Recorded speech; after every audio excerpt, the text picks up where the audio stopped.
Shalom, Bochim Habaim. Welcome to this video. So in this video, we are going to talk about why you need two verbs for the English to wait. Okay, grab a coffee and we start. So I don't know if you have heard that before, that Hebrew has two different verbs for to wait, or if you have heard it and you do not know how to apply it, that's fine too. We will now tackle everything. So, in the last weekly lessons, we talked about MTV. MTV Europe shut down on the 31st of December 25, and MTV Israel, as of today, still exists, but they are pretty much fearing being the next to be shut down.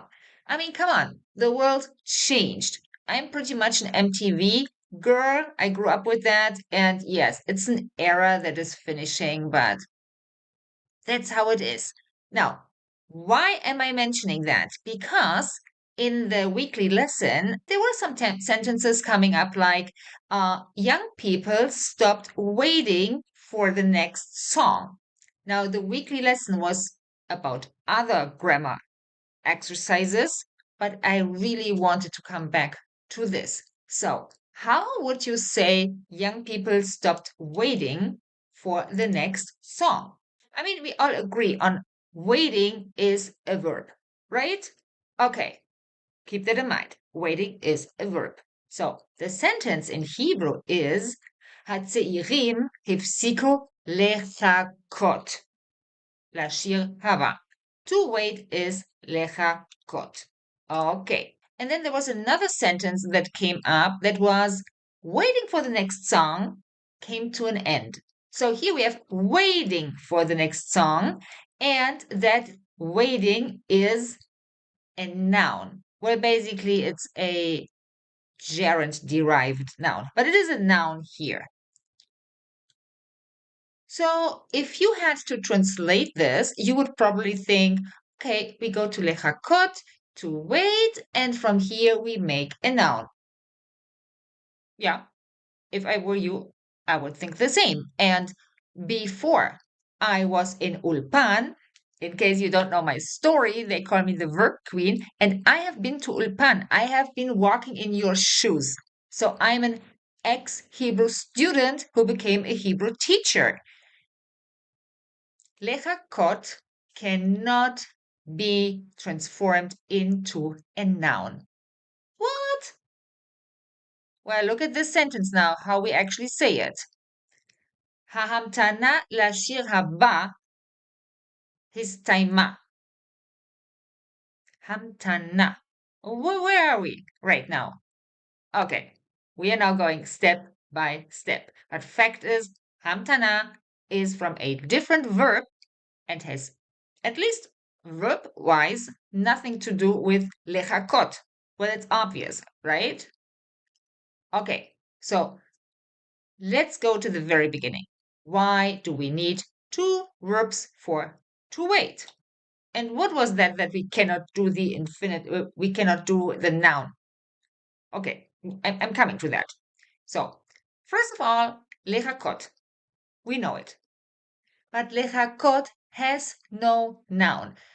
Don't ask me why. I couldn't find any reason for that. It is not a thing of biblical Hebrew. Forget it. It's just not there. Okay? So, if you want to have a noun, you need to go to lehamtin. So that's another verb for to wait. And there, yes, you can make a noun, which is hamtana. Watch out. It is hamtana for wait or waiting. It is not the wait or the waiting. If you want to say it with a direct article, you would have to add another hey in front. That would be then ha hamtana. Okay? But if you're looking for more resources, I leave you below all the links that you need to improve your Hebrew with courses, books, and whatever. You can check it out later. We move on now. Here we are, hamtana, and now. we will compare those two verbs. לחכות, להמתין. The main distinction is not the grammar, it is the register. But hold on, this is not the only thing. So, yes, it depends on tone and formality and emotional distance. Is this a personal thing or not? You know, Hebrew is all about relationships with other people, and that influences how we conjugate certain, well, actually all verbs. So let's start with lechakot. Lechakot, that is the everyday Hebrew. I'm sure you are relieved to hear that. So this is your go-to verb in general, okay? Like for example, I am waiting for you. אני מחכה, as a man, אני מחכה, as a woman, לך. אני מחכה לך, is a guy saying to a woman. Or I waited hours. חיכיתי שעות. Or he is waiting for the train. הוא מחכה לרכבת. So, typical use of lechakot, there is also here no doubt or anything. I'm sure maybe you didn't know exactly how to say it, but there is no doubt for you that to wait is what you apply here. So, as I said, lechakot is everyday Hebrew, and it involves emotions, expectations, and it sounds natural, personal, and human.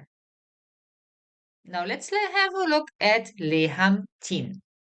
Lehamtin is formal, impersonal. For example, please wait until your number is called. You're waiting somewhere, at the doctor's, at the post office. This is a typical sentence, right? Na lehamtin. Please wait. Na lehamtin at blah, blah, blah. Or, for example, the passengers are requested to wait on the platform. הנוסעים מתבקשים להמתין, requested to wait. Or after submitting the form, you will have to wait. תצטרך להמתין. So all of this here is to wait, but the tone is very different from what we had in the previous three sentences, where it was all about us. And this is one of the main differences. So this is formal, it is impersonal. It involves instructions, a formal language, and it sounds neutral, controlled, and institutional. So when you compare those two, this is what you get. The formal language and the informal language. But you cannot just switch it and say, okay, today I speak a little bit more formal. No, no, no, no, no. So when you switch in between them, it sounds really awkward. We are going to look now at some examples where it's not okay to always upgrade. Some people think, oh, I just go for the higher register and I will always be okay. This is not exactly the case. And now I will show you where lehamtin actually sounds wrong. I have been waiting for you for an hour. So this is now a guy saying to another guy, אני ממתין לך כבר שעה. But this is really strange. This is so hyper formal and it doesn't sound good. So this is because it is personal. You're talking to somebody one to one, and then lehamtin is just somehow over the top and it sounds really strange. So here you need אני מחכה לך. Okay, next one, an example when lechakot sounds really strange. For example, one must wait outside the room. יש לחכות מחוץ לחדר. לא. No. Here it is the opposite. It's an instruction. It's impersonal. So the personal lechakot does not sound good. Here we need יש להמתין מחוץ לחדר. Okay? So, לחכות had no noun, but you use it basically for everything until you come to the noun, and everything, I mean, with people in your everyday life. Now, להמתין, this is your go-to verb when you want to make a noun. And then you come to המתנה. Okay, cuties, this was the explanation on the two verbs. If you want to improve your Hebrew, sign up for the weekly lessons. The information you find right here below. You can also download a sample from the website, and I hope I see you in the next weekly lesson, maybe. Okay, נשיקות. Shalom.